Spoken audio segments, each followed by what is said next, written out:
ഇത് ദൈവത്തിന്റെ മെഴുകുതിരിയുടെ ഒരാവശ്യമില്ല. ഇനിയിപ്പോ ആരെങ്കിലും ചോദിക്കും ദൈവം ഞാൻ സെമിനാരി പോയതാ കർത്താവേ അച്ഛന്മാര് കൊണ്ട്. അത് ശരിയാ. അപ്പൊ ഇത്രയും ഞാനിപ്പോ ആദ്യം പറഞ്ഞല്ലോ ആങ്കർ ആണ്, ആർട്ടിസ്റ്റ് ആണ്, ഡാൻസർ ആണ്, ഒപ്പം പള്ളിയിലച്ഛനും ആവാനും പോയിട്ടുണ്ടായിരുന്നു. എന്തായിരുന്നു അതിലേക്കുള്ള ഒരു യാത്ര? അതിലേക്കുള്ള യാത്ര കല്ലും മുള്ളും നിറഞ്ഞതായിരുന്നു. ആത്മീയതയുടെ പാതയിലേക്ക് എങ്ങനെ എത്തിപ്പെട്ടു? എങ്ങനെ അച്ചമ്പട്ടത്തിന് പോയി? അച്ചമ്പട്ടത്തിന് പോയത് അതൊരു വലിയ സ്റ്റോറിയാണ്. അത് ഞാൻ വെറുതെ ഇങ്ങനെ പറഞ്ഞ് ബോറടിപ്പിക്കണോ? ഷോട്ടേക്ക് വരാം. ചില ജീവിത സാഹചര്യങ്ങൾ കാരണം എനിക്കൊരു ഓഫനേജിൽ പോകേണ്ടി വന്നു. ബിക്കോസ് ഓഫനേജ് പോകുന്നത് എന്ന് പറയുന്നത് ഒരു മോശം കാര്യമായിട്ട് എനിക്ക് തോന്നുന്നില്ല. കാരണം ഞാനവിടെ ഭയങ്കര ലക്ഷറി ജീവിച്ചത്. സത്യം പറഞ്ഞിട്ടുണ്ടെങ്കിൽ എല്ലാം ഉണ്ട്, നമുക്ക് ടി വി കാണാം, എല്ലാം അടിപൊളി. അവിടെ നിന്നെനിക്ക് പഠിക്കേണ്ടി വന്നു സാഹചര്യം, ബിക്കോസ് ഓഫ് ഫാമിലി. അത് വേറെ നമുക്കൊരു ബന്ധുക്കളുടെ ഒരു സപ്പോർട്ട് ഇല്ലാത്തത് കൊണ്ടാണ് നമ്മൾ അങ്ങനെ പോയത്. അല്ല, അച്ഛൻ്റെ അമ്മയുടെയും പ്രോബ്ലത്തിൽ പിന്നെ അച്ഛൻ്റെ അമ്മയുടെ സപ്പോർട്ട് നമുക്ക് എങ്ങനെ കിട്ടും? സോ അങ്ങനെ എനിക്കും സിസ്റ്ററിനും എനിക്കങ്ങനെ പോവേണ്ടി വന്നു. പിന്നെ അവിടെ നിന്ന് എനിക്ക് പഠിക്കാനായിട്ടുള്ള ആഗ്രഹം തോന്നി. പിന്നെ ഞാനൊരു സേഫ് സോൺ, പിന്നെ വീണ്ടും വീട്ടിലേക്ക് പോയിട്ടുണ്ടെങ്കിൽ ഡെഫിനറ്റ്ലി എനിക്ക് ആ ഒരു ട്രാക്ക് എന്താണെങ്കിലും വിട്ടുപോകും. അപ്പം ഞാൻ കണ്ടെത്തി ഒരു ഐഡിയ. എനിക്ക് അച്ഛനാ വേണ്ടി എനിക്ക് ദൈവവിളി വന്നു എന്ന് ഞാനൊരു നാടകം ഇങ്ങോട്ട് ഇറക്കി. ഞാൻ പഠിച്ചു, തിരിച്ചു വന്നു. ഞാൻ 3 years. അല്ലല്ല, അതെനിക്ക് +1 and +2 കംപ്ലീറ്റ് ചെയ്യാൻ വേണ്ടിയിട്ടുള്ള ആഗ്രഹം കൊണ്ടാണ് ഞാൻ അങ്ങോട്ടേക്ക് പോയത്. അതിനുശേഷം ഞാൻ സെൽഫായിട്ട് തന്നെ പഠിച്ചു. ഞാൻ ഗ്രാജുവേഷൻ ചെയ്തു, പിന്നെ ഡിപ്ലോമ ചെയ്തു, NID വരെ പോയി, 7ാമത്തെ റാങ്ക് വരെ കിട്ടി. 2023 all India level 7th rank. പക്ഷെ എനിക്ക് പഠിക്കാൻ പറ്റില്ല, കാരണം ഇറ്റ്സ് ക്വൈറ്റ് എക്സ്പെൻസീവ്. പിന്നെ എനിക്ക് പ്രോപ്പർട്ടിയും കാര്യങ്ങളൊന്നും ഇല്ല, ഈവൻ എനിക്ക് ലോൺ കിട്ടണമെന്നുണ്ടെങ്കിലും. പക്ഷെ എനിക്കങ്ങനെ അഡ്മിഷൻ എന്നെ വിളിച്ചുമില്ല കേട്ടോ, കാരണം 3rd റൗണ്ട് വരെ ഞാൻ എത്തി. പിന്നെ ഞാൻ മനസ്സിനെ അങ്ങോട്ടേക്ക് പാകപ്പെടുത്തി, കാരണം പഠിക്കലല്ല കാര്യം, ഞാനവിടെ എത്തിയോ, ഐ പ്രൂവ്ഡ്, അത് മതി. പിന്നെ ഇപ്പൊ അവിടെ പോയിരുന്നു വെച്ച് കഴിഞ്ഞാൽ ഇപ്പൊ ഇവിടെ ഇരിക്കില്ലായിരുന്നല്ലോ. അതെ, എനിക്ക് NID ഞാൻ ഇന്റീരിയർ ഡിസൈനിങ്ങും ലൈഫ് സ്റ്റൈൽ ആക്സസറീസ് ഡിസൈനും ഞാൻ എടുത്തിട്ടുണ്ടായിരുന്നു. പക്ഷെ ഈ NID എന്നെ ചൂസ് ചെയ്തത് ഞാൻ കുറച്ചുകൂടിയിട്ട് എൻ്റെ ഇഷ്ടം ലൈഫ് സ്റ്റൈൽ ആൻഡ് ഫാഷൻ ഇൻഡസ്ട്രിയിലേക്കാണെന്ന് അവരെനിക്കൊന്ന് കാണിച്ചു തന്നു. അതിനൊരു എക്സാമിന്റെ ഒരു സഹായം വേണ്ടി വന്നു എൻ്റെ ഒരു ടേണിംഗ് പോയിന്റിൽ. അതായിരുന്നു ബ്രേക്ക് ത്രൂ. ആ ഒരു സമയത്ത് എനിക്ക് കുറച്ചൊരു സങ്കടം ഉണ്ടായിരുന്നു. ലൈക്ക് അത്രയും വലിയൊരു എക്സാം എഴുതി, ഇത്രയും 3 റൗണ്ട്, 3ാമത്തെ റൗണ്ടിൽ അഹമ്മദാബാദ് പോയി അവിടെ ഇന്റർവ്യൂ അറ്റൻഡ് ചെയ്ത് എൻ്റെ പ്രോജക്റ്റും കാര്യങ്ങളൊക്കെ സബ്മിറ്റ് ചെയ്ത് തിരിച്ച് പട്ടി ചന്താക്കി പോയതുപോലെ തിരിച്ചു വന്നിട്ട് ആ ഒരു സമയം സ്വാഭാവികം, ഞാൻ മനുഷ്യനല്ലേ. കാരണം എനിക്ക് ആഗ്രഹങ്ങൾ ഉണ്ടായിരുന്നല്ലോ അന്ന്, എനിക്കിങ്ങനെ ആവണം, എനിക്ക് ലക്ഷങ്ങൾ സാലറി വാങ്ങിക്കണം, അങ്ങനെയാണല്ലോ പൊതുവെ. ആ ഒരു ചീട്ട് കൊട്ടാരം തകർന്ന് അടിഞ്ഞു. പക്ഷേ ഇന്ന് ഞാൻ ആ ചീട്ട് കൊട്ടാരം പടുത്തുയർത്താത്തിൽ ഞാൻ അഭിമാനിക്കുന്നു. കാരണം ഒരിക്കലല്ലെങ്കിൽ നിങ്ങൾ എന്നെ കാണത്തില്ല, ഞാൻ അവിടെ ഇരുന്നിട്ട് കുത്തും വരെയൊക്കെ ആയിരിക്കും. അങ്ങനെ എൻ്റെ ജീവിതം ആ ഒരു വേറൊരു ടേണിംഗ് പോയിന്റിലേക്ക് ആയാണ്. എനിക്ക് ഇഷ്ടം അതാണ്. എനിക്ക് ലൈം ലൈറ്റ്, ഈവൻ ഉറങ്ങുമ്പോൾ പോലും എനിക്ക് ലൈം ലൈറ്റ് വേണം. നെവിന്റെ ഉറക്കം കണ്ടാൽ നിങ്ങൾ ഞെട്ടും, നെവിന്റെ കൂർക്കം വലി കണ്ടാൽ നിങ്ങൾ ഞെട്ടും, ഉറപ്പായിട്ടും ഞെട്ടും നിങ്ങൾ എൻ്റെ കൂർക്കം വലി കണ്ടാല്, കേട്ടാല്. സോറി, എന്തുവാ നിങ്ങളെല്ലാരും ചിരിക്കുന്നത്? കട്ട്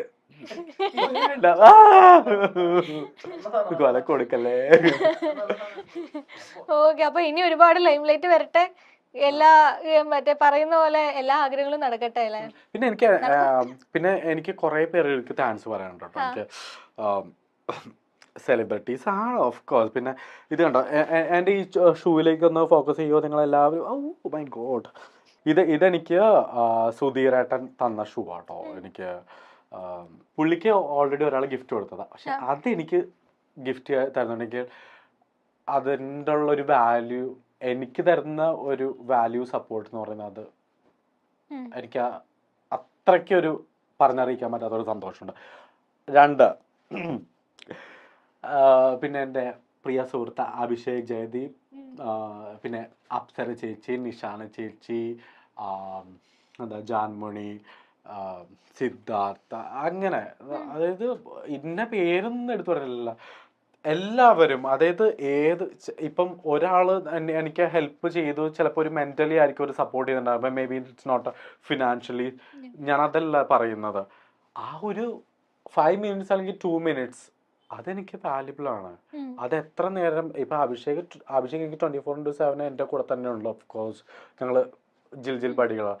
പക്ഷെ അതിൽ നിന്ന് മാറിയിട്ട് കുറച്ചൊരു സമയം എനിക്ക് വേണ്ടി പേഴ്സണൽ ആയിട്ടുള്ള ഒരു സമയം തന്നിട്ടുണ്ടെങ്കിൽ that's very valuable for me. നമ്മൾ പറയൂലോ പണ്ടൊക്കെ, ഇപ്പൊ ഒരു ഫ്രണ്ട് ഇപ്പൊ ദിവസം വിളിക്കുന്ന ഒരു ഫ്രണ്ടിന് കൊടുക്കുന്ന അതേ ഒരു വാല്യൂ നമ്മളിപ്പോ ഒരു മാസത്തിൽ ഒരിക്കലും വിളിക്കുന്ന ഫ്രണ്ട് ഒരൊറ്റ ദിവസം വിളിച്ചിട്ട് ഒരു 2 മണിക്കൂർ അല്ലെങ്കിൽ 1 മണിക്കൂർ സംസാരിച്ചു കഴിഞ്ഞാൽ അതേ ഒരു വാല്യൂ നമുക്ക് നമ്മുടെ മനസ്സിൽ ഫീൽ ആവും, പറയുന്ന പോലെ അല്ലെ. അതെ അതെ അതെ. ഇപ്പം പലർക്കും ഓരോരോ തിരക്കുകൾ, നമ്മൾ അതെല്ലാം മനസ്സിലായി. എല്ലാവരും ഗുഡ് മോർണിംഗ്, ഗുഡ് നൈറ്റ്, ഫുഡിയോ, ഇന്നെന്താ കറി, അതൊന്നും ഇറ്റ്സ് നോട്ട് പോസിബിൾ.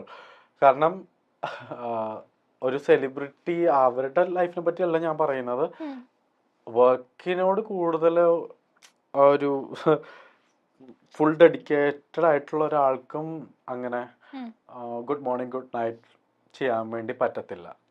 അല്ലെങ്കിൽ പിന്നെ ജീവിതം തന്നെ മൊബൈലും ചാർജറും പിന്നെ കുറച്ച് എന്താ പറയുക റീൽസൊക്കെ ആയിട്ട്, റീൽസ് ഞാൻ കുറ്റം പറയത്തില്ല, ബിക്കോസ് എനിക്ക് റീൽസ് ഭയങ്കര ഇഷ്ടമാണ്. അങ്ങനെ മാത്രം, അതായത് അതിലേക്ക് മാത്രം ഫോക്കസ് ചെയ്യുന്നവരാണെന്നുണ്ടെങ്കിൽ ഗുഡ് നൈറ്റും ഗുഡ് മോർണിംഗ് ഒക്കെ എനിക്ക് തരാൻ പറ്റുമായിരിക്കും. ഇതാ എല്ലാവരും എൻ്റെ മനസ്സിലാക്കിക്കോണം കേട്ടല്ലോ. ഗുഡ് മോർണിംഗ് കേട്ടോ. 2024 ഒരു ഗുഡ് മോർണിംഗ് അയച്ചിട്ട് ഞാൻ കുറച്ച് നാൾക്ക് മുന്നേ ഗുഡ് നൈറ്റ് കൊടുത്തത്. Note point. അപ്പൊ അല്ല, നമ്മളിങ്ങനെ ഫ്രണ്ട്സൊക്കെ നമ്മളിങ്ങനെ വരുമ്പോഴത്തേക്ക് നമ്മളിങ്ങനെ താഴത്തേക്ക് അങ്ങനെയല്ല, നമ്മളിങ്ങനെ സ്ക്രോൾ ചെയ്ത് നമ്മൾ ഇതിനെ പറ്റില്ല, അവരിങ്ങനെ താഴത്തേക്ക് പോകുമല്ലോ. അത് ഒരു ദിവസം തന്നെ ഇവൻ ഒരു 3-4-5 പ്രാവശ്യം ഫുഡ് കഴിച്ചോ എന്ന് വെച്ചാൽ ഞാൻ അവന് ഓരോ പ്രാവശ്യം താഴത്തേക്കല്ല ഇറങ്ങി പോകുന്നത്. മനസ്സിലായോ? മെസ്സേജ് കൂടിക്കൊണ്ടിരിക്കല്ലേ. അതുകൊണ്ടാട്ടോ സോറി. 1 വർഷം കഴിഞ്ഞിട്ട് അടുത്ത റിപ്ലൈ തരാം. പക്ഷെ ഞാൻ ഒരു കാര്യം പറയട്ടെ, അവരാ ഒരു എഫേർട്ട് എടുത്തിട്ട് ആ ഒരു മെസ്സേജ് അയക്കുന്നത് സ്നേഹം കൊണ്ടല്ലേ. അതുകൊണ്ടല്ലേ ഞാൻ ആ റിപ്ലൈ കൊടുത്തത്. 1 വർഷം കഴിഞ്ഞിട്ടോ? 1 വർഷം കഴിഞ്ഞിട്ടല്ലേ ഞാൻ കണ്ടത്. സത്യം പറയാലോ, ഞാൻ ഇച്ചിരി പെശക കോണ്ടാക്ട് മെയിൻറ്റെയിൻ ചെയ്യണില്ല. പക്ഷെ ഞാൻ സംസാരിക്കുമ്പോഴത്തേക്ക് ഭയങ്കര ജിൽ സാധനമാണ്. ഞാൻ ഭയങ്കരമായിട്ട് ഇപ്പൊ 2 വർഷം കഴിഞ്ഞിട്ടാണ് എൻ്റെ അടുത്ത് സംസാരിച്ചിട്ടുണ്ടെങ്കിൽ ഞാൻ ഇപ്പം നമ്മളൊരു 2 വർഷമായിട്ട് നമ്മൾ ഒരുമിച്ച് ജീവിക്കുന്ന നമ്മൾ അങ്ങനത്തെ ഒരു സംസാരം നമ്മൾ സംസാരിക്കും. പക്ഷെ വിട്ടിട്ടുണ്ടെങ്കിൽ പിന്നെ ഒരു പൊടി പോലും കാണത്തില്ല. അതെന്റെ എല്ലാ ഫ്രണ്ട്സിനും അറിയാം. വിളിക്കുന്നില്ല, മിണ്ടുന്നില്ല, പറയുന്നില്ല. അത് ഞാൻ എങ്ങനെയാണ്? എനിക്ക് നിങ്ങളെ പോലെ പറ്റില്ല. പിന്നെ ചില ഫ്രണ്ട്സിനെ നമ്മൾക്ക് ജസ്റ്റ് ഒന്ന് ബ്ലോക്ക് ചെയ്തിട്ട് ഒരു കരച്ചിൽ നാടകമൊക്കെ കളിക്കേണ്ടി വരും. It's okay. നമുക്ക് അടുത്തൊരു സെഗ്മെന്റിലേക്ക് പോവാം. What's in my bag. ഇവിടെ വാട്ട്സ് ഇൻ യുവർ ബാഗ്. വേണ്ട, എല്ലാവർക്കും കാണാൻ നല്ല ആഗ്രഹമുണ്ട്. ആർക്കാണ് ആഗ്രഹം? Fashion choreographer. സ്വാഭാവികമായിട്ടും ഇനി പോപ്പുലർ ആയി, ഫാൻസ് ആയി, വലിയ ലൈം ലൈറ്റിൽ നിൽക്കാൻ പോകുന്ന നമ്മൾ ആദ്യം പറഞ്ഞ പോലെ നമ്മള് ഫേക്ക് ഇറ്റിൽ യു മേക്ക് ഇറ്റ് ആണല്ലോ. അപ്പൊ എന്തായാലും നടക്കാൻ പോകുന്ന കാര്യമാണെന്ന് നെവിന് അത്രയും വിശ്വാസം ഉണ്ടല്ലോ. നമുക്ക് പോവാം. അപ്പം എനിക്ക് 2 ബാഗുണ്ട്. ഞാൻ പൊതുവെ ഇത്തരം പ്രഹസനങ്ങൾ ഞാൻ കൊണ്ടുവരാറില്ല. കാരണം ഇതിപ്പം ഇന്റർവ്യൂ ആയതുകൊണ്ട് നമ്മള് സെൽഫായിട്ടൊക്കെ ഒന്ന് ഗ്രൂം ചെയ്യുന്നതുകൊണ്ട് മാത്രം ഞാൻ ഇത് എടുത്തത്. ഓക്കെ, ഇത് മറ്റേ കോംബ് ചെയ്യുന്ന സാധനം. ഇതെന്റെ ഫ്രണ്ട് എനിക്ക് കൊളാബ് ചെയ്തതാണ്, പൈസ കൊടുത്ത് വാങ്ങിച്ചതല്ല. Sandra, she's a actress. Okay, Sandra Larvin, sponsored by Sandra Larvin. എല്ലാം സമയത്ത് കേട്ടോ. പിന്നെ ഇത് എല്ലാം ഉണ്ടാക്കി കാണിക്കണം. ഇതെന്റെ ഫേവറേറ്റ് പെർഫ്യൂം, പോയം വേൾഡ് പെർഫ്യൂമാണ് എനിക്കിത് തന്നത്. ഇത് പക്ഷെ ഞാൻ പൈസ കൊടുത്ത് വാങ്ങിച്ചതല്ല, അഭിഷേകിന് കൊളാബ് കിട്ടി, പക്ഷെ ഞാൻ എടുത്തുകൊണ്ട് വന്നു വിത്തൗട്ട് പെർമിഷൻ. പിന്നെ എൻ്റെ ഒരു പവർ ബാങ്ക് 20,000 mAh പറയണമല്ലോ. പിന്നെ ഒരു ഡാറ്റ കേബിൾ, പൂച്ച ഡാറ്റ കേബിൾ. ഇതൊക്കെ എന്താ ഇങ്ങനെ എന്തോ ഇത്? അതാ പൂച്ചയുടെ ഡാറ്റ കേബിൾ. ഓക്കെ. പിന്നെ ഇത് അങ്ങ് ദുബായിൽ നിന്ന് കൊണ്ടുവന്ന പേന, പക്ഷെ ഇത് ഞാൻ പൈസ കൊടുത്ത് വാങ്ങിച്ചതല്ല. ഒന്നും പൈസ കൊടുത്ത് വാങ്ങിച്ചിട്ടില്ലല്ലോ.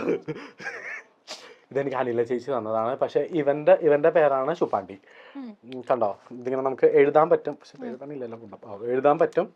നല്ല രസമില്ലേ? ക്യൂട്ടല്ലേ പേന? പക്ഷെ ഞാൻ ഉപയോഗിക്കാറില്ല, അതാണ് രസം. പിന്നെ ഒരു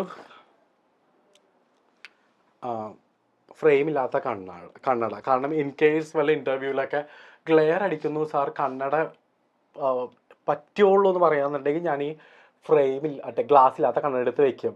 അപ്പം എന്ത് ചെയ്യും? പശുവിൻ്റെ കടിയും മാറും, കാക്കയുടെ വിശപ്പും മാറും. അപ്പം കണ്ണട ഇല്ലാത്തൊരു ജീവിതം എനിക്ക് ചിന്തിക്കാൻ കൂടി പറ്റത്തില്ല. ഓക്കെ. അടുത്തത് എൻ്റെ അടുത്തൊരു പാവയുണ്ട്. കാരണം നമുക്ക് വർക്കൊന്നും ഇല്ലാതിരിക്കുന്ന സമയത്ത് ഇവനെ തന്നെ ഞാൻ ഡ്രസ്സ് ഉടുപ്പിക്കും, എന്നിട്ട് കഴുകിയിട്ടൊക്കെ ഇങ്ങനെ ഇവനെ തന്നെ സ്റ്റൈൽ. കാരണം വേറെ ആരും നമുക്ക് നിന്ന് തരത്തില്ലല്ലോ. ഇതാകുമ്പോഴത്തേക്ക് ഇഷ്ടമുള്ള പോലെയൊക്കെ ചെയ്യാം. ഊരാൻ പറ്റും, ഇതിൻ്റെ ഡ്രസ്സ് ഊരാൻ പറ്റും. ഓക്കെ. പിന്നെ ഇതെനിക്ക് മാച്ച് ആയിട്ടുള്ള 2 കോമ്പ്. ഇത് മാത്രമേ എൻ്റെ തലയിലേക്ക് യൂത്തുള്ളൂ. പക്ഷെ അത് ഡ്രൈ ആയിട്ടിരിക്കുന്ന സമയത്ത് ഞാൻ ചെയ്യാറില്ല. ബിക്കോസ് അത് പേടിച്ചേച്ചിനടുത്ത് പ്രത്യേകം പറഞ്ഞിട്ടുണ്ട്, ഡ്രൈ ഹെയറിൽ ചെയ്യാൻ പാടില്ല. ഓക്കെ, അതുകൊണ്ട് ഞാൻ നിർത്തി. പിന്നെ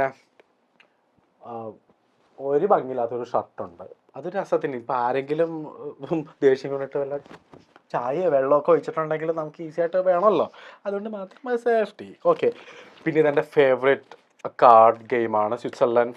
സ്വിറ്റ്സർലൻഡിലുള്ള എൻ്റെ ഫ്രണ്ട് വനൈസ് എനിക്ക് ഗിഫ്റ്റ് തന്നതാണ്. ഓസം. നമുക്ക് എന്ത് ചോദിച്ചാലും ഇതിന് കറക്റ്റ് ആൻസർ കിട്ടും.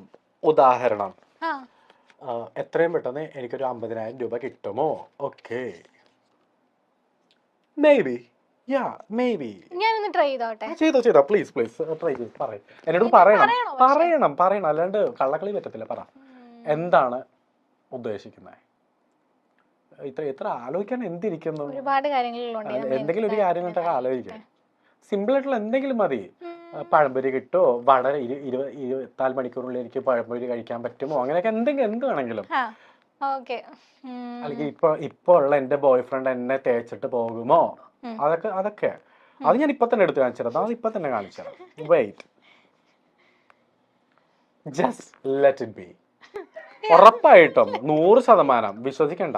അടുത്ത പറ. അതല്ലേ മനസ്സിൽ ഉദ്ദേശിച്ചത്? മെന്റലിസം പഠിക്കാൻ വേണ്ടി പോവാണ്. ശരി, സന്തോഷമായല്ലോ. പറഞ്ഞു. എനിക്ക് ഷാരൂഖ് ഖാനെ ഇന്റർവ്യൂ ചെയ്യാൻ പറ്റും. അത് ഇപ്പം കാർഡ് എടുക്കേണ്ട ഒരു ആവശ്യമില്ല, ഞാൻ തന്നെ പറയാം. ഇല്ല.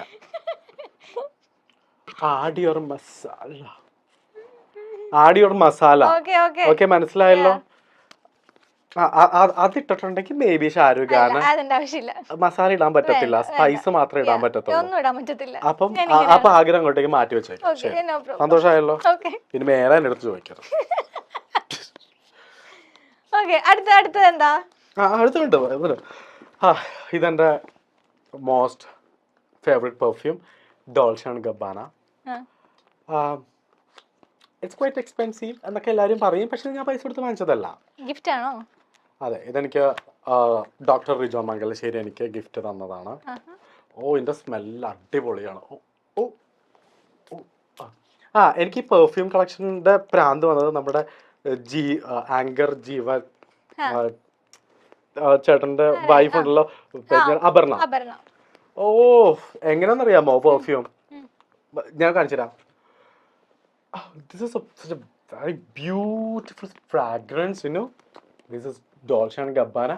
പക്ഷേ ഞാൻ അടിക്കില്ല. പക്ഷെ ഇത് അടിപൊളി പെർഫ്യൂമാണ്. പക്ഷെ എനിക്കിങ്ങനെ കണ്ടുകൊണ്ടിരിക്കണം. എന്നിട്ട് നമ്മളെ കൊതിപ്പിക്കാൻ വേണ്ടിട്ട് ഷനേൽ. നമ്മളിത് കണ്ടിട്ട് ഇങ്ങനെ ആക്രാന്തം പിടിച്ചിട്ട് ചേട്ടാ ഷെനലിന് എത്രയാണ്? Just 8,500 plus GST. അത് മോദിജിക്ക് കൊടുക്കണമല്ലോ, ഐ മീൻ ഗവൺമെന്റിന് കൊടുക്കണമല്ലോ. അപ്പം ഞാൻ എന്ത് ചെയ്യും? എക്സ്ക്യൂസ് മീ, ആ ഷെനൽ എടുക്കൂ, ഇവിടെ ഇവിടെ ഇവിടെ ഇവിടെ. എന്തിന്?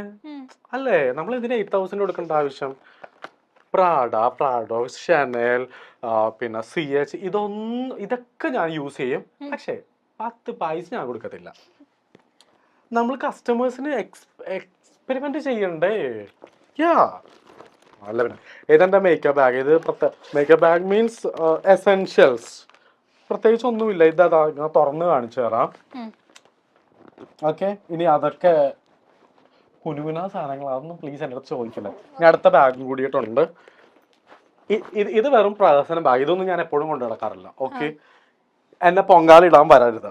ഇതാണ് എന്നെ സ്ഥിരം കൊണ്ടു നടക്കുന്ന ബാഗ്. ഞാൻ പ്രതീക്ഷിക്കുന്നുണ്ട് നിങ്ങൾ എന്തായിരിക്കും അടിച്ച് കത്തി എഴുതാൻ വേണ്ടി പോകുന്നത്. ബട്ട് ഇറ്റ്സ് ഓക്കെ, ഇതില്ലാണ്ട് ജീവിക്കാൻ പറ്റില്ല. ഇത് ഡിയോറിന്റെ ഒരു ഗ്ലാസ് സ്പെക്ക്. പിന്നെ ഇത് ചായ് 18. അത് ലിപ് ഷെയ്ഡ് എന്ന് പറയുന്നത് നമുക്ക് ചായയാണ് എനിക്ക് ഇഷ്ടം. കുടിക്കാനും ചായ തന്നെയാണ് എനിക്കിഷ്ടം. പിന്നെ ഒരു ലാക്മേയുടെ ഒരു ഇത്, പിന്നെ ഒരു തീർന്നൊരു ലിപ് ഗ്ലോസ്. ഇത് ആരും എനിക്ക് വാങ്ങിച്ചു തരാനിട്ടില്ല. ആരെങ്കിലും താല്പര്യം ഉണ്ടെങ്കിൽ എത്രയും പെട്ടെന്ന് DM ചെയ്യും കേട്ടോ. നല്ലൊരു സെഗ്മെന്റ് ആയിരുന്നു. Nevin, thank you for coming here. വളരെ നന്നായിരുന്നു നെവിനെ പരിചയപ്പെടാൻ കഴിഞ്ഞതിൽ. നല്ലൊരു സെക്ഷൻ ആയിരുന്നു. Thank you so much.